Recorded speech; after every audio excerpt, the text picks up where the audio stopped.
360 পালংয়ের মাঝে হচ্ছে উখিয়ার হলুদিয়া পালং। আছে হলুদিয়া পালংয়ের পাতাবাড়ি সরকারি প্রাথমিক বিদ্যালয় মাঠে। পেছনে দীর্ঘ লম্বা লাইন, যেখানে রুদ্রোজ্জ্বল সকালকে উপেক্ষা করে দাঁড়িয়ে আছেন নারী ভোটাররা। অপরদিকে কক্সবাজারের এই যে সীমান্ত জনপদ উখিয়া টেকনাফ আমরা ঘুরে দেখেছি, যেমনটাই দেখেছি আমরা সেখানে ব্যাপক উৎসাহ উদ্দীপনার মধ্য দিয়ে এই ত্রয়োদশ জাতীয় সংসদ নির্বাচনের যে গণভোট, সেই গণভোট এখানে অনুষ্ঠিত হচ্ছে। ভোট দিচ্ছেন তাদের যারা পছন্দের প্রার্থীগণরা আছে, তাদেরকে তারা তাদের পছন্দ অনুযায়ী দিচ্ছেন।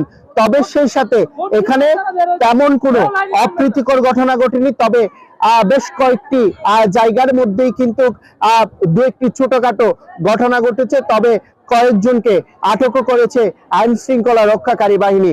তবে আরেকটি বিষয় যদি আমি জানিয়ে রাখি, কক্সবাজার চকরিয়া পেকুয়া 1 আসনেই কিন্তু যিনি বিএনপির মনোনীত প্রার্থী সালাউদ্দিন আহমেদ আছেন, তিনি কিন্তু একেবারেই সকাল 8:30টার দিকে তার যে নির্বাচনী আসন সেটিতেই তিনি তার বড় পুত্রকে নিয়ে তিনি সাধারণ যারা ভোটাররা রয়েছেন তাদের সাথে লাইনে দাঁড়িয়ে কিন্তু তিনি ভোট দিয়েছেন।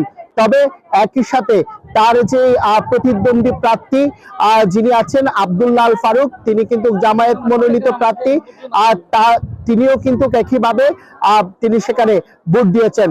তবে আমরা এই যে কক্সবাজারের উখিয়া উপজেলায় আছি, এখানে আমরা যেমনটাই লক্ষ্য করেছি আইন শৃঙ্খলা রক্ষাকারী বাহিনীর ব্যাপক তৎপরতা। তবে এখানকার যে পাতাবাড়ি সরকারি প্রাথমিক বিদ্যালয়, এই বিদ্যালয়ে কিন্তু আমরা দেখেছি যারা বিজিবির সদস্যরা আছেন তারা কিন্তু এখানে ড্রোন উড়িয়েছেন, ড্রোন উড়িয়ে কিন্তু এখানে সার্বিক পর্যবেক্ষণ করেছেন এবং দুজনকেই কিন্তু এখানে আমরা যেমনটাই দেখেছিলাম প্রশাসনের যারা সদস্যরা আছেন তারা কিন্তু তাদেরকে আটক করেছিল।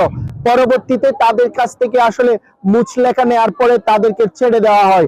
তবে এই ছিল সবশেষ পরিস্থিতি। ইয়াসিন আরাফাত, মোহনা টিভি, কক্সবাজার।